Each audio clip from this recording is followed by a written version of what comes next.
don't. Let God deal with you during that time of waiting. Alright, this is kind of like quarrel, but don't lose your temper. Quick-tempered people display folly, according to Proverbs 14:29, but a patient man has great understanding. I learned something at work one time that usually when my first reaction is to get angry about something because I feel like something wasn't done correctly or well or appropriately, that it's best if I just keep my mouth shut, because once it comes out another 30 minutes of the story, I'll see that there was much more to it than I understood. So it's easy to be quick-tempered, and the Bible warns us in several places. I gave you Proverbs 14:29, but it's also in Proverbs 16:32. Better a patient man than a warrior, a man who controls his temper, than one who takes the city. And one other thing you have to be real careful about not doing while you're waiting is don't neglect His Word. That's right. It's real easy to get yourself out on a limb and say, yeah, I'll read my Bible. God's, I'm waiting on God to do something, but, so I don't really need to read until He tells me what to do because I'm just waiting. But He says don't neglect His Word. Take a look at Psalm 119. Psalm 119, verse 166. Let's get those two linked up for us real quick, shall we? What does waiting have to do with reading the Word? Well, you should always read the Word, but this is very specific in Psalm. Psalm 119, verse 166. It's a long.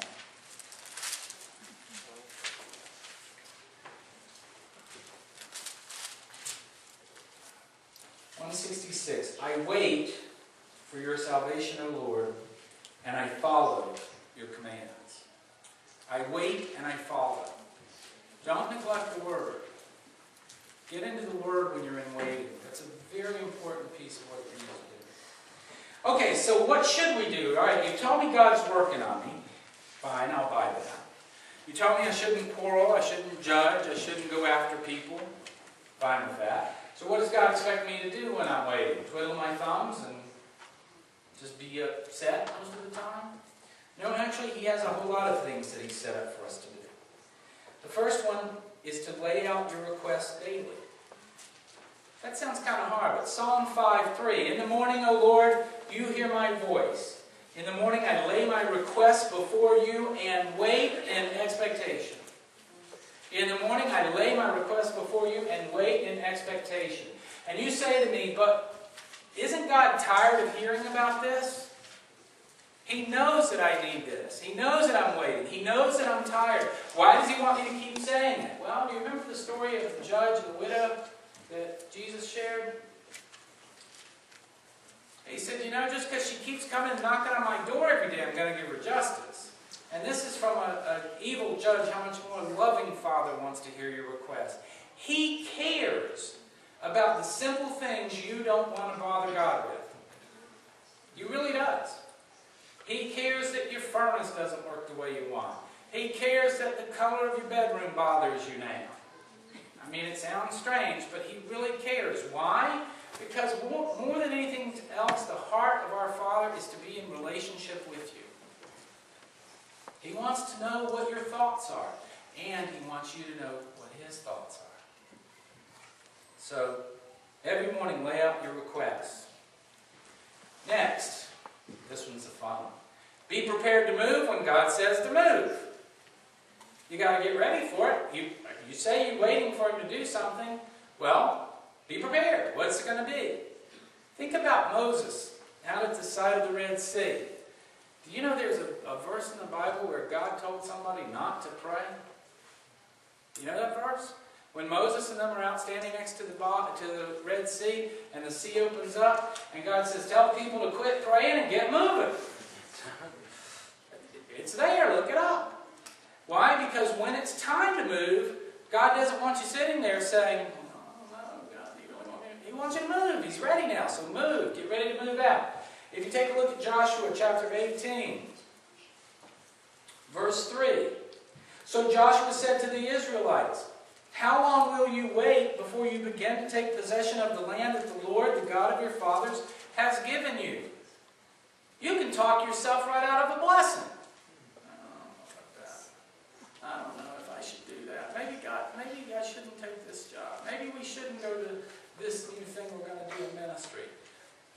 God really isn't going to bless it. We might look like fools. Yeah, you might.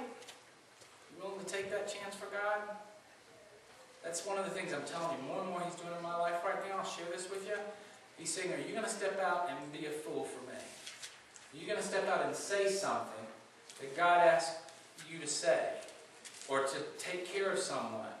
To give a kind word to someone? To walk over to someone at school and say, do you mind if I pray with you? Well, what if they laugh at me, God? Well, what if? God says then that you should be grateful that you were counted worthy to suffer that shame for Him. Just like the disciples were. Be prepared to move. Next, watch for God to act. He may not bring it all in place all at once, but He is acting. And that's the exciting thing. If you look every day expecting that you're going to see that corn grow up that I planted out in the field, all right, the first day you may not see it. The second day you may not see it. The fifth day you may not see it. But if you keep looking, and you keep expecting, and you keep watching, guess what you're going to see one day? It's going to start coming up. And you can't go out the first day and eat it, but you're going to start seeing it come into being. And so one of the things you want to do is watch for God to act. Trust that God will act. This is tough. There are many times when you are waiting and you just give up. You just say, I've waited so long. God's not going to do this. I give up. And what you're saying at that point is you're saying God's a liar. You're saying He's really not going to do in my life what He's promised to do in my life.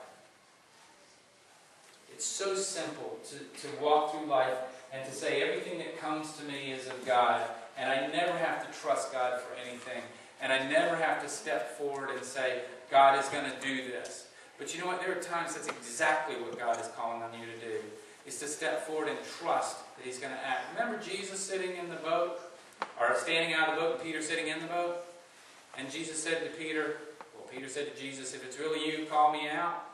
And so Jesus said, come on out. Peter could have still been standing in that boat today. Well, no, he'd be dead. But he can't stand out. He can't walk on water until he takes that first step out and trust the Lord is going to act. So you have to trust that God will act. All right. Make God, and not a particular outcome, the desire of your heart. I need to say that again because that's so very important. Make God the desire of your heart, not a particular outcome. You're going to get upset with me if I tell you that Jesus didn't want to go to the cross? You're going to get mad at me if I tell you that? What did Jesus pray in Gethsemane? What was His prayer? His prayer was, Father, if it be possible, let this cup pass. Jesus was fully God, but also fully human.